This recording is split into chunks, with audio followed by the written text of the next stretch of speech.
Ladies and gentlemen, the President of the United States.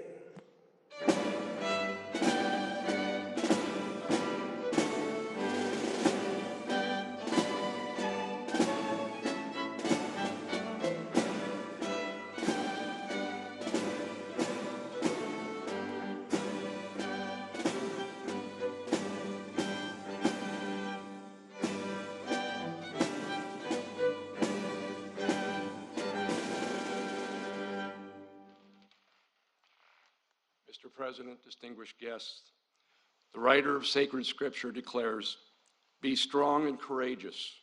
Do not be afraid. Do not be discouraged, for I will be with you wherever you go." Ladies and gentlemen, please join me as we mark this very special occasion in a word of prayer. Gracious and merciful Lord, you are the giver of life, the igniter of faith, provider of hope, and author of love. Mighty One, O Ancient of Days, you have commanded us to be strong and courageous in life or in death, because you are always with us. Receive your servant's most humble prayer as we gather today to remember, honor, and celebrate four selfless exemplars of unquestioned, strong, and courageous valor. Staff Sergeant Edward Kaneshiro, Specialist Dwight Birdwell, Specialist Dennis Fujii, and Major John Duffy's strong and courageous actions in Vietnam inspire us all. Each of these men distinguished himself at the risk of their own lives above and beyond the call of duty. Lord, you provided our nation and our army a buffalo soldier imbued with the courage to believe we can, we will, the commitment of a cavalry raider who was prepared and loyal, the care of a combat medic to preserve life, and the character of a special forces warrior to free the oppressed. When our nation asked who will go, each of these men declared, "Here am I, send me." Today, a grateful nation bestows its highest honor to these men of valor who look not only to their own needs, but to the needs of others in time of extreme crisis. Almighty God, be present with us during this ceremony as we recognize the intrepid service of these heroes. Richly bless the recipients we honor today, along with the many family members, comrades in arms, and dear friends who support them. May the actions of these men in the crucible of combat inspire others to acts of personal courage and selfless service. Guide our nation and leaders. Preserve us all under the canopy of your everlasting love and care. It is in your majestic and mighty name I pray. Amen.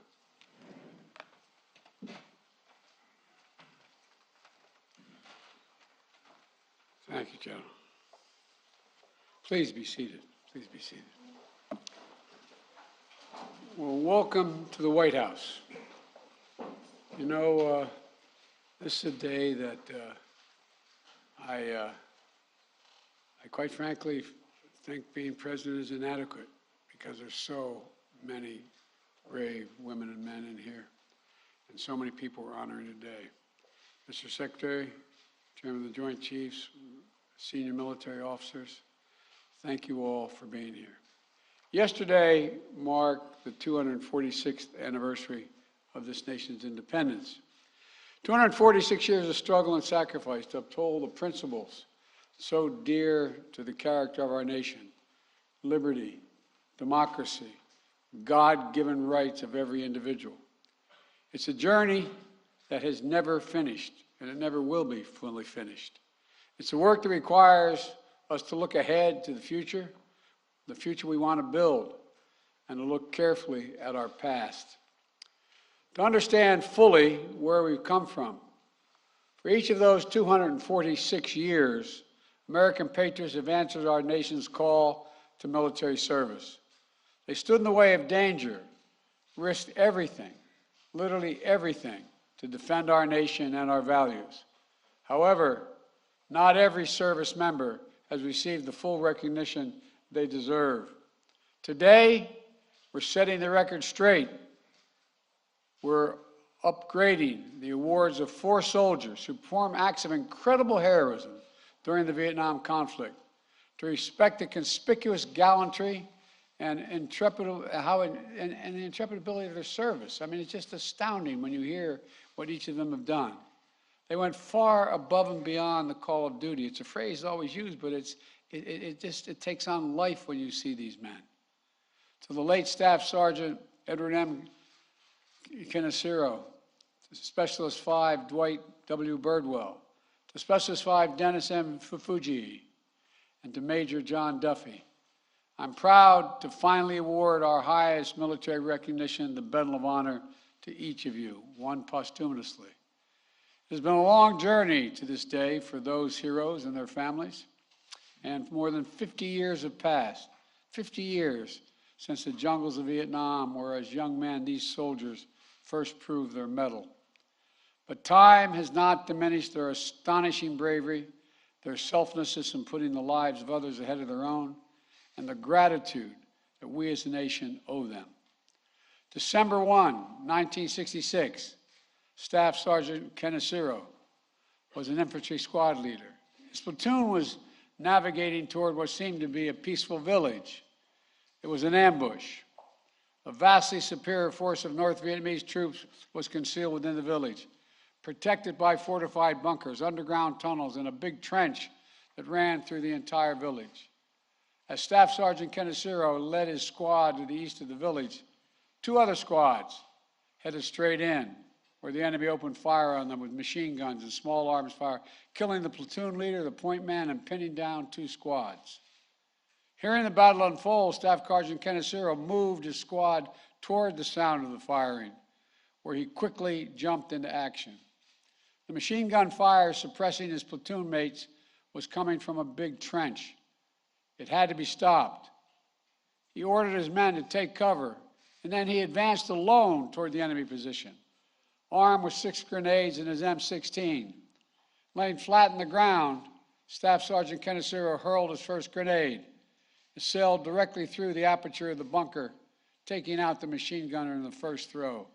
He then jumped into the trench alone, moving along the trench for 35 meters, clearing the enemy as he went. As his head would emerge above the trench, as he yelled, "Grenade!" Then his platoon would lose sight of him and hear it explode. By the time he was done, the two other squads were able to stand up, collect their dead and injured, and recognize and reorganize the fight, and successfully withdraw from the village. According to the eyewitnesses' account of the battle from Staff Sergeant Haskett, Kaneshiro's bravery in single-handedly clearing the trench averted what might have been, quote, a disaster for the whole platoon. Born and raised in Hawaii, the son of Japanese immigrants, a proud husband and father of 4, Staff Sergeant Kaneshiro continued his service with his unit in Vietnam until he was killed in action by hostile gunfire on March 6, 1967. Today, his memory lives on in the lives he saved, in the legend of his fearlessness, and in the hearts of the family he left behind. John, Naomi, Tom, thank you for being here today. And thank you, too, for your sister Doris as well, who could not be with us. And John, thank you for your military service. Your family sacrificed so much for our country. I know that no award can ever make up for the loss of your father, for not having him there as you grew up. But I hope today that you take some pride and comfort in knowing his valor is finally receiving the full recognition it has always deserved. January 31, 1968, it was an opening assault that would come to be known as the Tet Offensive, a particularly bloody period of the Vietnam War. North Vietnamese forces launched an attack on a strategically located air base near Saigon. The first American unit called to respond was that of Specialist 5 Dwight Birdwell. Unknown to approximately 100 men in C Troop, they were moving to be taken on a full regiment of Viet Cong, likely to be more than 1,000 strong. They arrived. The troop engaged the Viet Cong forces. Specialist Birdwell's unit took the main brunt of the attack, with many tanks and vehicles disabled. When his tank commander was hit and gravely wounded, Specialist Birdwell got him to a place of safety and then took command. He knew his vehicle was on the first line of defense, so Birdwell stood in his commander's hatch at times, half exposed, at times standing entirely out of the tank, fully exposed, laying down suppressive fire on the enemy. He used the tank's cannon He used the tank's machine gun. He used his personal rifle. He sustained fire, drove back the attackers, and created a place of relative safety for injured men behind the tank to take cover. He provided battlefield updates to his commanders until the enemy shot the communication system right off of his helmet. When he ran out of ammunition, he ran to retrieve an M60 machine gun and ammo off the helicopter that had been downed in a flight to keep firing on the enemy. And even when that M60 was hit by enemy fire, causing it to explode and send shrapnel into Birdwell's face, chest, arms, and hands, he remained on the battlefield. When he was ordered to load onto the medevac helicopter, he complied. This I find amazing, only to crawl right back off the other side and to keep on fighting. That's what you call taking orders and causing trouble. God love you. Only after reinforcements arrived and only after he helped treat the evacuees, his fellow wounded, did Specialist Birdwell agree to evacuate himself. At the time, Birdwell received a Silver Star for his outstanding heroism on the battlefield. It took decades for his commanding officer, then General Glenn Otis, to realize Birdwell had not received the full honor he had earned. But in retirement, General Otis made sure to correct the record and fully document Birdwell's actions to make this day possible. A member of the Cherokee Nation, Birdwell credits the Cherokee veterans who came before him and encouraged him to serve when he called. And I might note, Native American communities, a larger percentage, serve in the United States Armed Forces at a higher percentage rate than any other cohort in America. After leaving the Army, Birdwell continued to build a legacy of service in his community in Oklahoma. He started his own law firm, served for 12 years on the Cherokee Nation Supreme Court, and he passed that legacy of service down to his daughter, Stephanie Birdwell, who's with him today, and who serves as the director of the Office of Tribal Relations at the Department of Veterans Affairs. Specialist 5 Birdwell, thank you. Thank you, thank you. And to your wife, Virginia, who I know wishes she could be here with you today, give her our love as well. I'm grateful for all that you've given to our country, and that at long last, your story is being honored as it should have been always. February 18, 1971, Specialist 5 Dennis Fujii, who was serving as a second tour in Vietnam as a crew chief on a helicopter ambulance, conducting a rescue operation in Laos. They were there to evacuate wounded Allied Vietnamese military personnel. But as their chopper attempted to land, it became the target, sustaining heavy damage that caused them to crash land in the middle of the conflict. When a second American helicopter managed to land nearby minutes later, it was able to evacuate all the downed crewmen except the Specialist Fujii. Rather than risk the lives of his crewmates, Specialist Fujii waved off the helicopter, told them to depart, remaining behind as the only American on the battlefield. Several attempts were made to rescue him before Specialist Fujii could find a radio and call off further attempts. It was too dangerous, he said. He stayed behind, ignoring his own wounds, while helping tend the wounded Vietnamese allies on the field. The next night, the enemy force renewed their assault on the Allied lines with heavy artillery. For more than 17 consecutive hours, Specialist Fujii called in American gunships to help repel the attack. He repeatedly exposed himself to hostile fire in order to better observe enemy positions and direct airstrikes against them.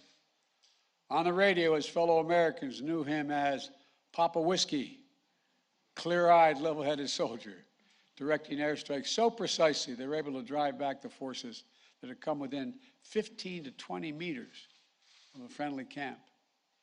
When an American helicopter was finally able to retrieve him, wounded and severely fatigued, 2 days after his air ambulance had crashed, he made it only about 4 kilometers before it crash landed.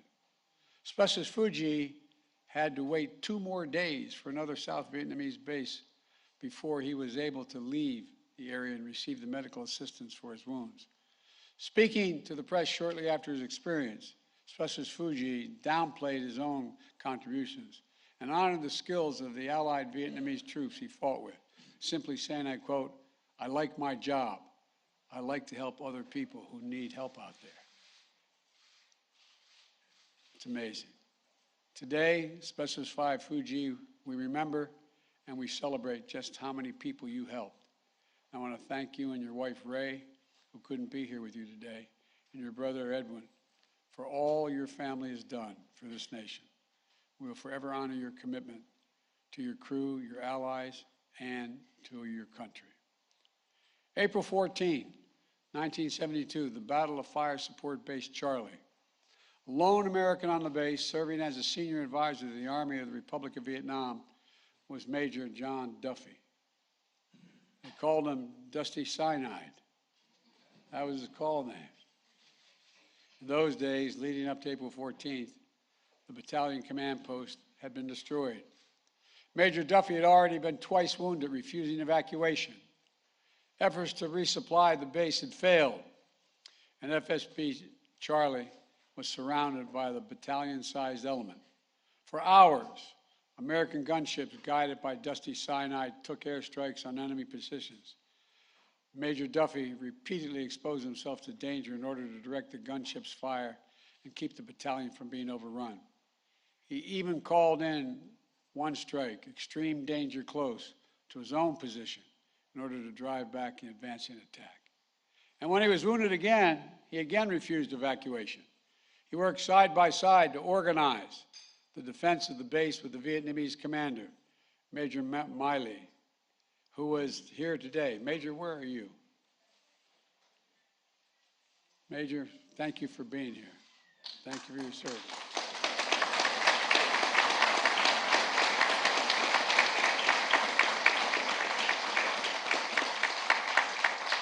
It's an honor to have you here.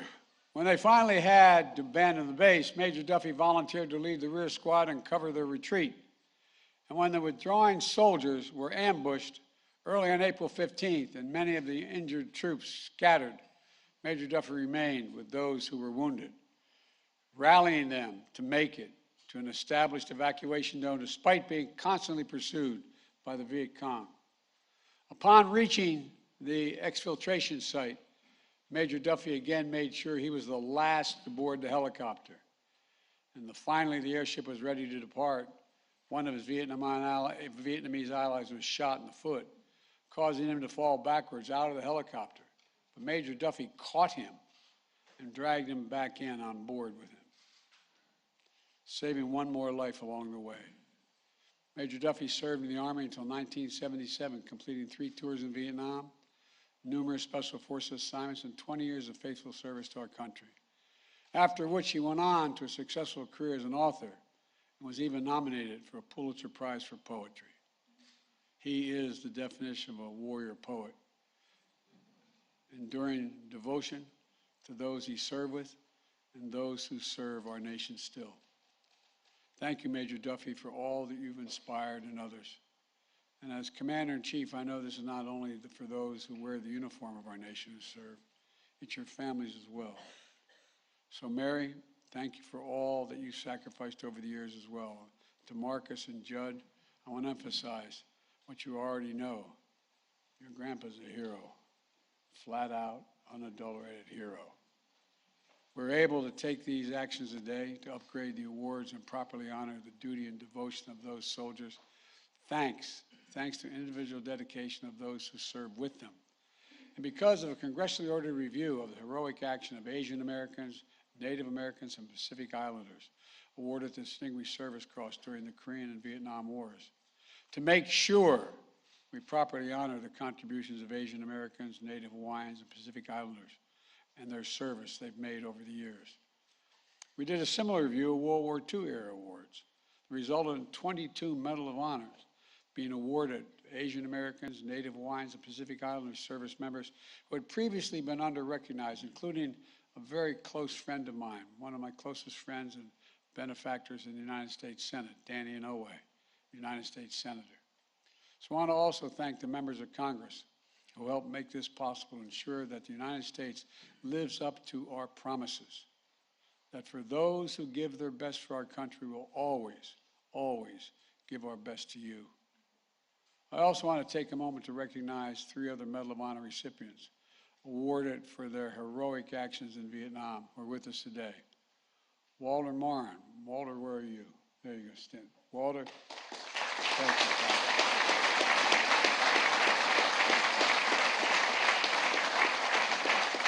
James McLuhan.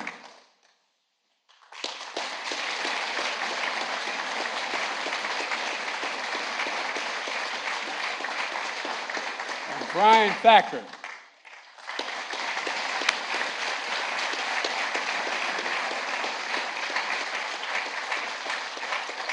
Thank you for being here to help us recognize these newest honorees. And I want to also note that last week we lost a giant in this community.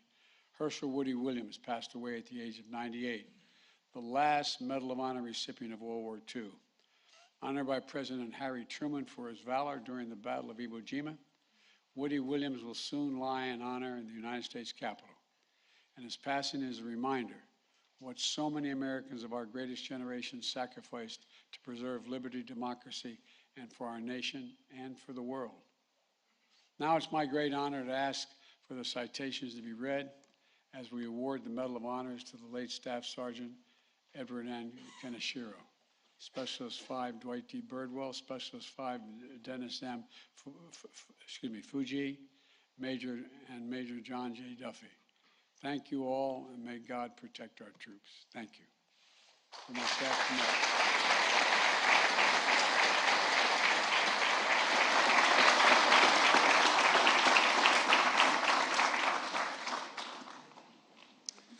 John Kaneshiro, accepting on behalf of his father, Staff Sergeant Edward Kaneshiro.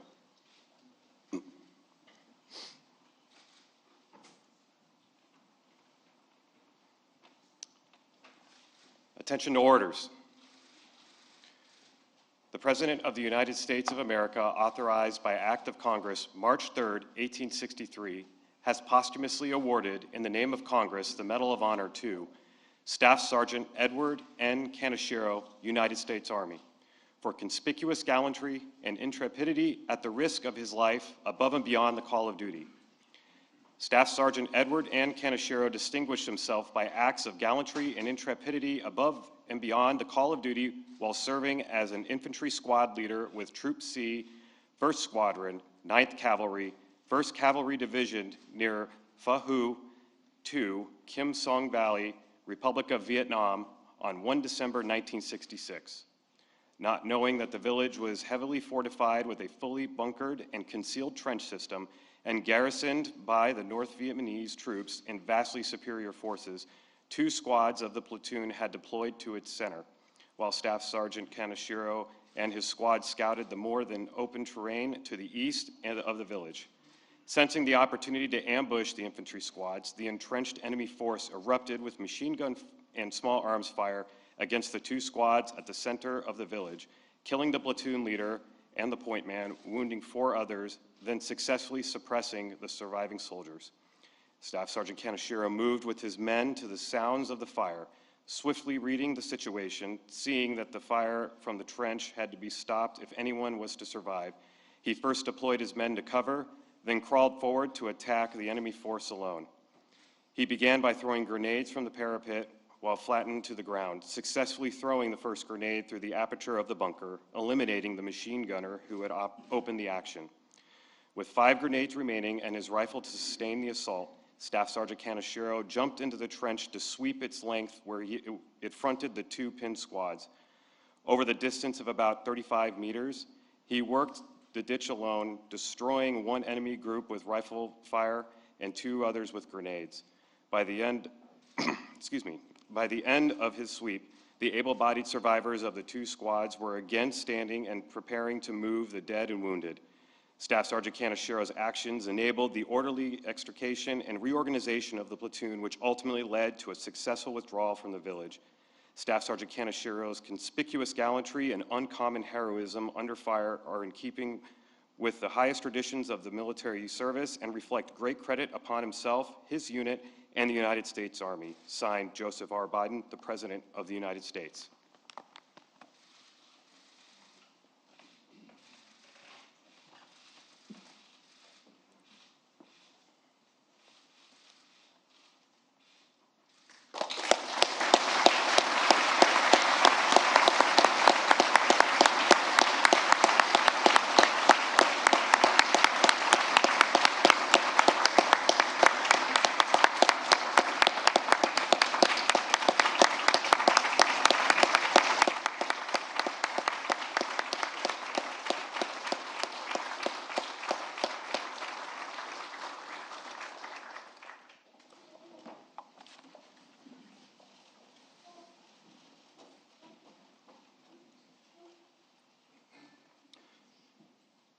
Specialist 5, Dwight W. Birdwell.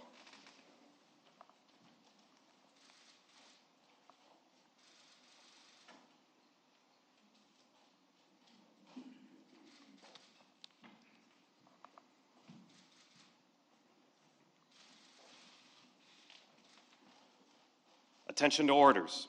The President of the United States of America, authorized by Act of Congress, March 3, 1863, has awarded in the name of Congress the Medal of Honor to Specialist 5 Dwight W. Birdwell, United States Army, for conspicuous gallantry and intrepidity at the risk of his own life above and beyond the call of duty. Specialist 5 Dwight W. Birdwell distinguished himself by acts of gallantry and intrepidity above and beyond the call of duty while serving with C Troop, 3rd Squadron, 4th Cavalry, 25th Infantry Division in the Republic of Vietnam on 31 January 1968. On this date, C Troop was ordered to move south to help repel an enemy attack on Ton Son Nhut Air Base. As the C Troop column of tanks and armored personnel carriers approached the west gate of Ton Son Nhut Air Base, it became under intense enemy fire from a building at its right. Unbeknown to C Troop, it had driven directly into an enemy force consisting of 3 battalions. The column tried to push through the initial attack, but the lead tank, crippled by rocket-propelled grenade explosions, was blocking the way forward. C Troop immediately came under heavy enemy fire from both sides of the road. Specialist 5 Birdwell, upon seeing that his tank commander was wounded by enemy fire, immediately went to his aid. Under intense enemy fire, he lowered the injured tank commander to the ground and moved him to safety. Specialist 5 Birdwell then, with complete disregard for his own safety, mounted the tank and assumed the tank commander's position. Standing in the tank commander's hatch with the upper half of his body exposed to heavy enemy fire, Specialist 5 Birdwell used the enemy tank's 50 caliber machine gun and 90 millimeter main gun to suppress the enemy attack. With ammunition for the 90 millimeter main gun exhausted, he continued to fire the 50 caliber machine gun until it overheated. At this point, Specialist 5 Birdwell, rather than abandoning his position, continued to engage the enemy with his M16 rifle, sometimes exposing his entire body to fire in order to engage the enemy from a better vantage point. When a U.S. helicopter crashed nearby, Specialist 5 Birdwell, under withering enemy fire, dismounted and moved to the helicopter where he retrieved 2 M60 machine guns and ammunition. After giving 1 M60 and ammunition to a fellow soldier, he remounted his tank and used the other M60 to again engage the enemy. Specialist 5 Birdwell continued to engage the enemy with complete disregard for his own safety until the M60 he was firing was hit by enemy fire. Specialist 5 Birdwell, now wounded in the face, neck, chest, and arms, dismounted the tank but refused to be medically evacuated. Instead, Specialist 5 Birdwell, under enemy fire, rallied fellow soldiers to advance toward the front of the armored column where they set up a defensive position by a large tree. From this position, he and the other soldiers engaged the enemy with M16 fire and grenades. As the enemy fire lessened, Specialist 5 Birdwell gathered ammunition from disabled vehicles and helped wounded soldiers move to safer positions.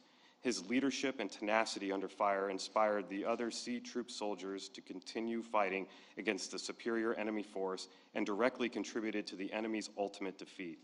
Specialist 5 Birdwell's extraordinary heroism and selflessness above and beyond the call of duty were in keeping with the highest traditions of military service and reflect great credit upon himself, his unit, and the United States Army. Signed, Joseph R. Biden, the President of the United States.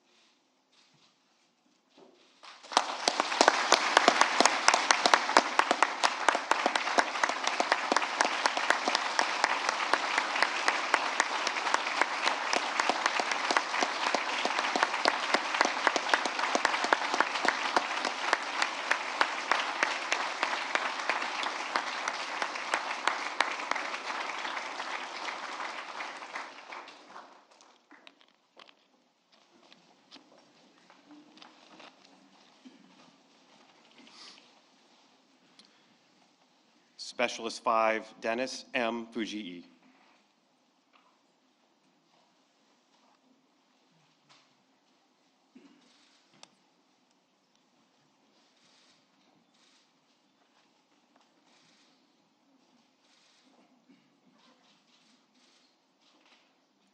Attention to orders.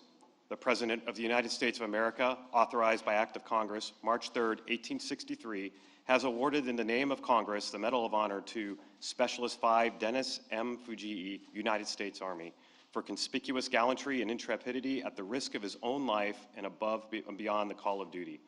Specialist 5 Dennis M. Fujii distinguished himself by conspicuous gallantry and intrepidity beyond the call of duty while serving as crew chief aboard a helicopter ambulance during the rescue operations in Laos, Republic of Vietnam, during the period of 18 to 22 February 1971. Specialist 5 Fujii was serving with the 237th Medical Detachment, 61st Medical Battalion, 67th Medical Group. The team's mission was to evacuate seriously wounded Vietnamese military personnel from the midst of a raging battlefield. The aircraft's primary approach to the bullet-infested landing zone was thwarted by heavy volumes of enemy fire directed at the specialist's helicopter. As the pilot made a second landing attempt, the enemy concentrated a barrage of flak at the air ambulance, which damaged the craft and caused it to crash in the conflict area, injuring Specialist 5 Fujii. Moments later, another American helicopter successfully landed near the wreckage of the specialist airship and extracted all the downed crewmen except for Specialist 5 Fujii, who was unable to board the helicopter due to intense enemy fire directed at him. Rather than further endanger the lives of his comrades aboard the second helicopter, Specialist 5 Fujii waved the craft out of the combat area and remained behind as the only American on the battlefield. Subsequent attempts to rescue the specialist were aborted due to violent anti-aircraft fire. Specialist 5 Fujii finally secured a radio and informed the aviators in the area that the landing zone was too hot for further evacuation attempts. During the night and all through the next day, Specialist 5 Fujii disregarded his own wounds as he administered first aid to the Allied casualties. On the night of 19 February, the Allied perimeter came under ruthless assault by a reinforced enemy regiment supported by heavy artillery. Once again obtaining a radio transmitter, Specialist 5 Fujii called in American helicopter gunships to assist the small unit in repelling the attack. For a period of over 17 consecutive hours, Specialist 5 Fujii repeatedly exposed himself to hostile fire as he left the security of his entrenchment to better observe enemy troop positions and to direct airstrikes against them. At times, the fighting became so vicious that Specialist 5 Fujii was forced to interrupt radio transmissions in order to place suppressive rifle fire on the enemy while at close quarters. Though wounded and severely fatigued by 20 February, the specialist bore the responsibility for the protection and defense of the friendly encampment until an American helicopter could land and attempt to airlift him from the area. As his air ambulance left the battlefield, it received numerous hits and was forced to crash land at another South Vietnamese Ranger base approximately 4 kilometers from the specialist's original location. The totally exhausted Specialist 5 Fujii remained at the Allied camp for 2 more days until yet another helicopter could return him to Phao Bay for medical assistance on 22 February. Specialist 5 Fujii's extraordinary heroism and devotion to duty were in the keeping of the highest traditions of military service and reflect great credit upon himself, his unit, and the United States Army. Signed, Joseph R. Biden, the President of the United States.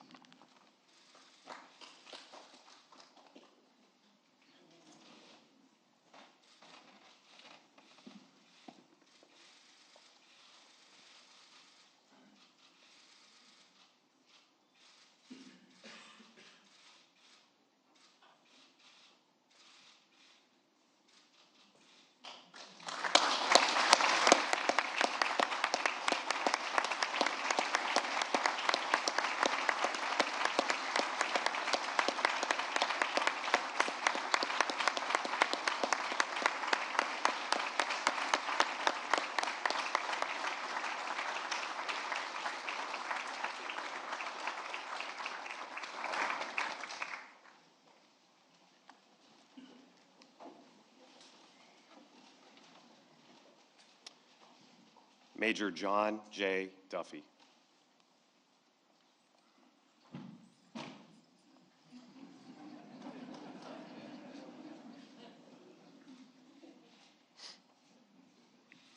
Attention to orders. The President of the United States of America, authorized by Act of Congress, March 3, 1863, has awarded in the name of Congress the Medal of Honor to Major John J. Duffy United States Army, for conspicuous gallantry and intrepidity at the risk of his own life above and beyond the call of duty. Major John J. Duffy distinguished himself by acts of gallantry and intrepidity above and beyond the call of duty while serving as the senior advisor to the 11th Airborne Battalion, 2nd Brigade, Airborne Division, Army of the Republic of Vietnam and the Republic of Vietnam during the period of 14 to 15 April 1972. In the 2 days preceding the events of 14 to 15 April 1972, the commander of the 11th Airborne Battalion was killed, the battalion command post was destroyed, and Major Duffy was twice wounded but refused to be evacuated. Then on 14 April, Major Duffy directed the defense of Fire Support Base Charlie, which was surrounded by a battalion-sized enemy element. In the morning hours, after a failed effort to establish a landing zone for resupply aircraft, he moved close to the enemy anti-aircraft positions to call in airstrikes. At this time, Major Duffy was again wounded by fragments from a recoilless rifle round and again refused medical evacuation. Shortly thereafter, the enemy began an artillery bombardment on the base, and he remained in an exposed position to direct gunships onto enemy positions, which eventually silenced the enemy fire. Following the bombardment, Major Duffy assessed the conditions on the base and personally ensured the wounded friendly foreign soldiers were moved to positions of relative safety, and the remaining ammunition was appropriately distributed to the remaining defenders. Shortly thereafter, the enemy resumed indirect fire on the base, expending an estimated 300 rounds. Nevertheless, he remained in an exposed position to direct gunship fire on the enemy positions. In the late afternoon hours, the enemy began a ground assault from all sides of the fire base, and Major Duffy moved from position to adjust fire, spot targets for artillery observers, and ultimately to direct gunship fire on a friendly position which had been compromised. As the evening wore on, it became clear that the defenders could not withstand the overwhelming enemy forces, and he began to organize an evacuation of the fire base under the cover of night. With the goal of a complete withdrawal, Major Duffy was the last man off base, remaining behind to adjust covering fire from gunships until the last possible moment. When the acting battalion commander was wounded, he assumed command of the evacuation and maintained communication with available air support to direct enemy fire on the enemy. In the early morning hours of 15 April, the enemy ambushed the battalion, inflicting additional casualties and scattering some of the able-bodied soldiers. Major Duffy organized defensive positions during the ambush and ensured the friendly foreign forces could successfully repulse the enemy. After withstanding the ambush, he led the evacuees, many of whom were significantly wounded, to an established evacuation area, despite continually being pursued by the enemy. Upon reaching the exfiltration site, Major Duffy directed gunship fire on the enemy positions and marked a landing zone for the helicopters. Only after ensuring all of the evacuees were on board did Major Duffy board while also assisting a wounded friendly foreign soldier in with him. Once on board, he administered aid to a helicopter door gunner who had been wounded during the evacuation. Major Duffy's extraordinary heroism and selflessness above and beyond the call of duty were in keeping with the highest traditions of military service and reflect great credit upon himself, his unit, and the United States Army. Signed, Joseph R. Biden, President of the United States.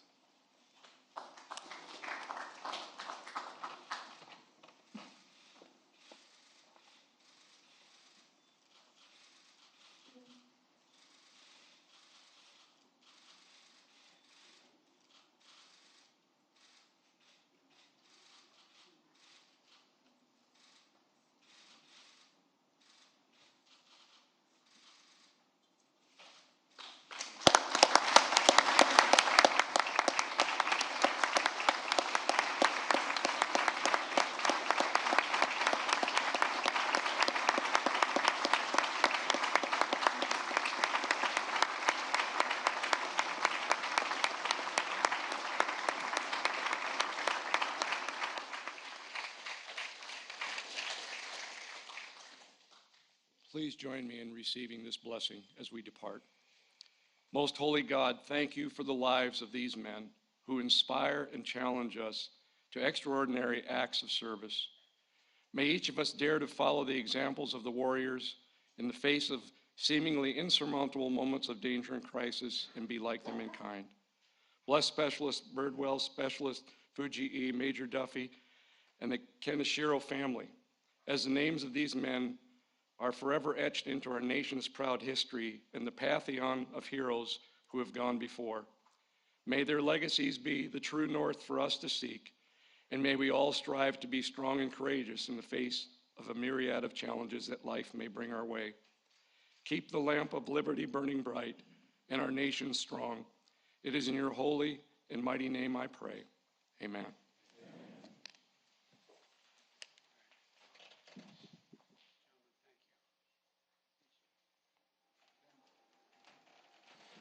I think we're dismissed.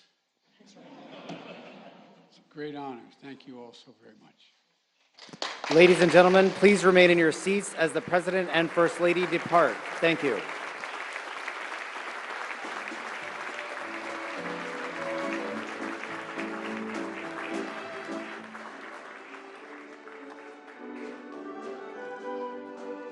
Mr. President, do you plan to go to Highland Park, sir? Do you and the First Lady plan to visit Chicago? Mr. President, will you visit Highland Park? Are you concerned about your performance in the midterms?